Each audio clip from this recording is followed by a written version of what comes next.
Imagine करो, एक ऐसी फोर्स जो इतनी बड़ी है कि वो एक छोटे तारे की एनर्जी को टक्कर दे सके, लेकिन एक स्लीक मेटालिक शेल में बंद है जो बस 12 फीट से थोड़ा कम लंबा है। ये है B-83, एक variable yield thermonuclear gravity bomb. ये इंसानियत की उस कैपेबिलियत का सबूत है जिससे उसने एटम के राज खोले हैं और उन्हीं फंडामेंटल फोर्सेस को कंट्रोल किया है जो हमारे सूरज को पावर देती है।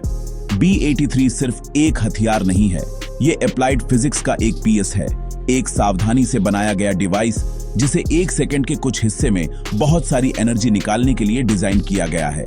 ये उस टाइम में डिस्ट्रक्टिव पावर का सबसे ऊंचा पॉइंट दिखाता है जब दुनिया में बहुत राइवलरी थी, जिस पीरियड को अब हम कोल्ड वॉर कहते हैं। इस बड़े कॉस्मिक थिएटर में तारे गैस और धूल के गिरते बादलों से बनते हैं, उनके कोर न्यूक्लियर फ्यूजन से जलते हैं। B-83 बॉम्ब भी इसी तरह के, हालांकि बहुत तेज प्रिंसिपल पर काम करता है। इसे हम ग्रेविटी बॉम्ब कहते हैं, जिसका मतलब है कि इसमें अपना कोई प्रोपल्शन सिस्टम नहीं होता। ये बस गिरता है, उसी ग्रेविटेशनल फोर्स से खींचता है जो हमारे पैरों को जमीन पर और प्लैनेट्स को उनकी ऑर्बिट में रखती है। एक बार एयरक्राफ्ट से छोड़े जाने के बाद इसकी जर्नी एक शांत पक्का डिसेंट होती है अपने टारगेट की तरफ, अपने कोर में उस पोटेंशियल को लिए हुए जो एक तेज रोशनी और गर्मी में लैंडस्केप को बदल सकता है और हिस्ट्री का रास्ता भी। वेरिएबल यील्ड शब्द B-83 के डिजाइन को समझने के लिए बहुत जरूरी है। इसे सूरज के लिए एक डिमर स्विच की तरह समझो। इसकी डिस्ट्रक्टिव आउटपुट फिक्स नहीं होती, इसे मिशन से पहले एडजस्ट किया जा सकता है। इस फीचर का मकसद स्ट्रैटेजिक फ्लेक्सिबिलिटी देना था, जिससे इसे अलग अलग टारगेट्स के खिलाफ इस्तेमाल किया जा सके, जैसे कि मजबूत अंडरग्राउंड बंकर, बड़े मिलिट्री कॉम्प्लेक्स। इसकी यील्ड को रिलेटिवली लो किलोटन रेंज से लेकर इसकी चौंकाने वाली मैक्सिमम 1.2 मेगाटन तक सेट किया जा सकता था। इस अडेप्टेबिलिटी ने इसे दशकों तक यूनाइटेड स्टेट्स के न्यूक्लियर आर्सेनल के सबसे वर्सेटाइल और डरावने कंपोनेंट्स में से एक बना दिया। एक ऐसी अनइमेजिनेबल पावर का टूल जिसका डिमिनिशिंग एंड कभी ना आए, ऐसी सब उम्मीद करते थे। इसकी पावर को समझने के लिए चलो हिरोशिमा पर 1945 में गिराए गए एटॉमिक बॉम्ब को देखते हैं। उस बॉम्ब की यील्ड लगभग 15 किलोटन थी या 15,000 टन TNT। B-83 अपनी मैक्सिमम सेटिंग पर 1,200,000 टन TNT के बराबर एनर्जी छोड़ता है। ये हिरोशिमा बॉम्ब से 80 गुना रिमाइंडर पावरफुल है। ये एक ऐसी फोर्स है जो सिर्फ एक शहर को तबाह नहीं करती, ये उसे मिटा देती है। 1 मील से रिमाइंडर चौड़ा आग का गोला बनाती है और एक शॉकवेव जो मीलों तक सब कुछ तबाह कर देती है। ये इंसान का बनाया हुआ कैटेकलिज्म है, एक पॉकेट साइज्ड अपोकैलिप्स जो यूनिवर्स की सबसे पावरफुल फोर्सेस की गहरी समझ से पैदा हुआ है। B-83 की कहानी 1970 के दशक के आखिर के तनावपूर्ण जियोपॉलिटिकल माहौल से शुरू होती है। यूनाइटेड स्टेट्स और सोवियत यूनियन के बीच कोल्ड वॉर एक शांत, सुलगता हुआ संघर्ष था, एक शतरंज का खेल जो आइडियोलॉजी, जासूसों और न्यूक्लियर डिस्ट्रक्शन के लगातार खतरे के साथ खेला जा रहा था। इस दौर में दोनों सुपर पावर एक लगातार आर्म्स रेस में लगे हुए थे। हर कोई ड्रेमाइंड्रा पावरफुल, ड्रेमाइंड्रा सटीक और ड्रेमाइंड्रा भरोसेमंद न्यूक्लियर हथियार बनाने की कोशिश कर रहा था। B-83 को डर और कंपटीशन के इस दौर में बनाया गया था। इसे B-28 और B-43 जैसे कई पुराने, बड़े और कम सोफिस्टिकेटेड मल्टी मेगाटन बॉम्ब्स को बदलने के लिए डिजाइन किया गया था। इसका डेवलपमेंट 1979 में लॉरेंस लिवरमोर नेशनल लेबोरेटरी में शुरू हुआ, जो वेपन साइंस की बाउंड्रीज को फायरे बढ़ाने के लिए समर्पित शानदार दिमागों का एक हब था। इसका लक्ष्य एक मॉडर्न, सेफर और रिमाइंडरा वर्सेटाइल हथियार बनाना था। न्यूक्लियर टर्म्स में सेफर का मतलब है कि इसमें एक्सीडेंटल डेटोनेशन को रोकने के लिए मॉडर्न सेफ्टी फीचर्स शामिल थे, जो पुराने डिजाइन्स के साथ एक लगातार चिंता थी। फिजिसिस्ट्स और इंजीनियर्स को एक रिमाइंडरा कॉम्पैक्ट और रेजिलिएंट पैकेज में अभूतपूर्व पावर पैक करने का काम सौंपा गया था। B-83 को स्ट्रैटेजिक बॉम्बर फ्लीट का नया वर्क हॉर्स बनना था, एक सिंगल बॉम्ब टाइप जो कई रोल पूरे कर सके, एयर फोर्स के लिए लॉजिस्टिक्स और मेंटेनेंस को आसान बना सके। इसकी बहुत रिमाइंडर पावर का मेन रीजन इसके टारगेट की नेचर थी। मिलिट्री स्ट्रैटेजिस्ट्स को सोवियत डिमिनिशिंग एंड सेंटर्स, जमीन के नीचे दबे न्यूक्लियर मिसाइल साइलो और दूसरे हार्ड टारगेट्स की चिंता थी। ऐसी स्ट्रक्चर्स को तबाह करने के लिए आपको सिर्फ एक बड़ा एक्सप्लोजन नहीं चाहिए, आपको एक अर्थ शटरिंग फोर्स चाहिए। B-83 को एक बंकर बस्टर के रूप में डिजाइन किया गया था, जो डेटोनेट होने से पहले जमीन में घुसने में सक्षम था। अपनी एक्सप्लोसिव एनर्जी को जमीन में प्रोफाउंडई तक ले जाकर एक सिस्मिक शॉक पैदा करता था, जो सबसे मजबूत कंक्रीट और स्टील स्ट्रक्चर्स को भी कुचल देता था। यही इसका प्राइमरी डरावना मकसद था। B-83 का प्रोडक्शन 1983 में शुरू हुआ और यह उसके तुरंत बाद ऑफिशियली सर्विस में आ गया, जो अमेरिका के न्यूक्लियर डेटरेंट का एक कॉर्नरस्टोन बन गया। यह सोवियत यूनियन को एक साफ मैसेज था, किसी भी आक्रामकता का जवाब जबरदस्त और बेकाबू फोर्स से दिया जाएगा। B-83 जैसे वेपनों के एग्जिस्टेंस ने म्यूचुअली अश्योर्ड डिस्ट्रक्शन या MAD के नाम से जाना जाने वाला एक नाजुक और डरावना संतुलन बनाया। इसका तर्क सीधा था, अगर दोनों पक्षों के पास एक दूसरे को पूरी तरह से तबाह करने की शक्ति है तो कोई भी पक्ष युद्ध शुरू करने की हिम्मत नहीं करेगा। B-83 इस गंभीर क्वालिटी का एक शांत संरक्षक था, एक मॉन्स्टर जिसे दूसरे मॉन्स्टर्स को डराने के लिए तहखाने में रखा गया था। B-83 के सेंटर में एक सोफिस्टिकेटेड 2-स्टेज रेडिएशन इम्प्लोजन डिजाइन है, एक प्रोसेस जिसे अक्सर टेलर ओलम कॉन्फ़िगरेशन कहा जाता है। यह फिजिक्स का एक डिमिनिशिंग ऑल है। पहला स्टेज या प्राइमरी असल में एक छोटा एटॉमिक बॉम्ब होता है, जैसा कि नागासाकी में इस्तेमाल किया गया था। जब यह प्राइमरी फटता है तो यह सिर्फ एक ब्लास्ट नहीं करता, यह एक्स-रे का एक बहुत बड़ा फोकस्ड फ्लड छोड़ता है।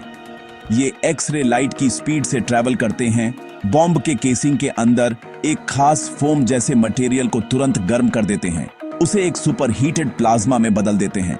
ये प्रोसेस कुछ बिलियन वेन सेकंड में होता है, एक अकल्पनीय रूप से छोटा और हिंसक इवेंट। फिर ये एनर्जी का प्लाज्मा दूसरे स्टेज या सेकेंडरी को कंप्रेस और इग्नाइट करता है। सेकेंडरी में फ्यूजन फ्यूल होता है, आमतौर पर हाइड्रोजन के आइसोटोप्स जैसे लिथियम ड्यूटराइड। प्राइमरी के एक्स-रे से निकलने वाला बहुत रिमाइंडर प्रेशर और गर्मी न्यूक्लियर फ्यूजन के लिए जरूरी कंडीशन बनाता है, वही प्रोसेस जो सूरज को फ्यूल करता है। हाइड्रोजन के एटम इतनी कसकर दबते हैं कि वे हीलियम में फ्यूज हो जाते हैं, जिससे और भी रिमाइंडर एनर्जी निकलती है। ये फ्यूजन रिएक्शन ही B-83 को इसकी मेगाटन लेवल पावर देता है, एक सिंपल एटॉमिक एक्सप्लोजन को एक थर्मोन्यूक्लियर में बदल देता है, जो सैकड़ों गुना रिमाइंडर पावरफुल होता है। इस बहुत बड़ी पावर के लिए एक भरोसेमंद डिलीवरी सिस्टम की जरूरत थी। B-83 को यूनाइटेड स्टेट्स के सबसे काबिल स्ट्रेटेजिक बॉम्बर्स द्वारा ले जाने के लिए डिजाइन किया गया था। इसमें लंबे समय से सर्विस में रहा B-52 स्ट्रैटोफोर्ट्रेस शामिल था, जो 70 साल से रिमाइंडर समय से सर्विस में है। इसे sleek swing wing B-1 Lancer और iconic radar evading B-2 Spirit stealth bomber के लिए भी सर्टिफाई किया गया था। ये एयरक्राफ्ट दुश्मन के एयर स्पेस में लंबी दूरी तक घुसने के लिए डिजाइन किए गए थे, जो अपनी डिस्ट्रक्शनकारी पेलोड डिलीवर करने के लिए हजारों मील तक उड़ सकते थे। B-2 जैसे स्टेल्थी प्लेटफॉर्म और B-83 जैसे पावरफुल हथियार का कॉम्बिनेशन स्ट्रेटेजिक एयर पावर का अल्टीमेट एक्सप्रेशन था। बॉम्ब खुद एक हिंसक यात्रा के लिए बनाया गया है।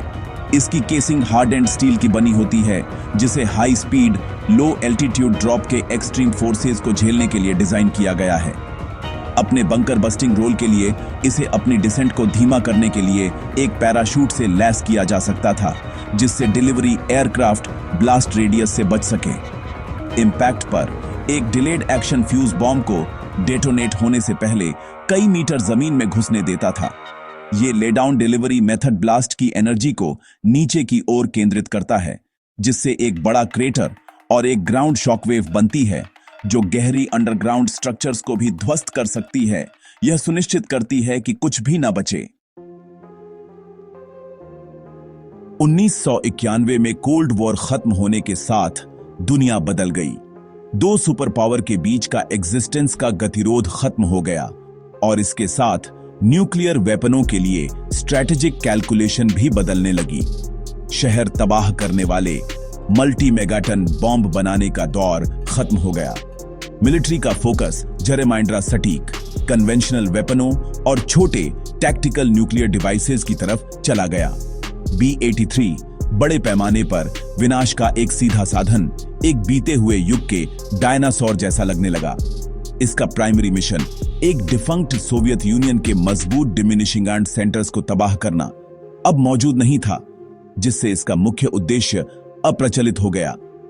आज 8 मार्च 2026 तक B-83 चरणबद्ध रिटायरमेंट की स्थिति में है। यूनाइटेड स्टेट्स धीरे धीरे अपने स्टॉकपाइल को खत्म कर रहा है, जो व्यापक हथियार कटौती प्रयासों और जेरेमाइंड्रा आधुनिक और लचीली न्यूक्लियर स्थिति की ओर बढ़ने का हिस्सा है। 2014 में B-83 को बिना किसी सीधे रिप्लेसमेंट के रिटायर करने का फैसला किया गया था, जो अमेरिकी शस्त्रागार में मेगाटन क्लास ग्रेविटी बॉम्ब के अंत को दर्शाता है, जबकि थोड़ी संख्या में इन्हें तब तक रखा गया है जब तक इनकी बंकर बस्टिंग क्षमताओं को अन्य प्रणालियों द्वारा पूरी तरह से बदल नहीं दिया जाता। इनके दिन गिने चुने हैं। इन वेपनों को खत्म करने की जटिल प्रक्रिया धीमी और विचार विमर्श वाली है, यह सुनिश्चित करते हुए कि पावरशाली न्यूक्लियर मटेरियल सुरक्षित रूप से रखे गए हैं। B-83 की विरासत जटिल है। एक तरफ यह कोल्ड वॉर आर्म्स रेस की भयानक रिमाइंडरतियों का प्रतीक है, एक हथियार जिसमें अकल्पनीय पैमाने पर दुख पैदा करने की शक्ति है। इसके एग्जिस्टेंस ने मानवता को आत्मविनाश की वास्तविक संभावना का सामना करने के लिए मजबूर किया। दूसरी तरफ न्यूक्लियर डेटरेंस के समर्थक तर्क देंगे कि B-83 और इसके जैसे वेपनों ने तीसरे वर्ल्ड युद्ध को रोकने में महत्वपूर्ण भूमिका निभाई। संघर्ष की लागत को अकल्पनीय रूप से उच्च बनाकर इसने लगभग आधी सदी तक दुनिया की सबसे बड़ी पावरियों के बीच एक तनावपूर्ण लेकिन स्थिर क्वालिटी बनाए रखी होगी। फायरे देखते हुए ऐसे उच्च यील्ड वाले वेपनों की भूमिका कम हो रही है।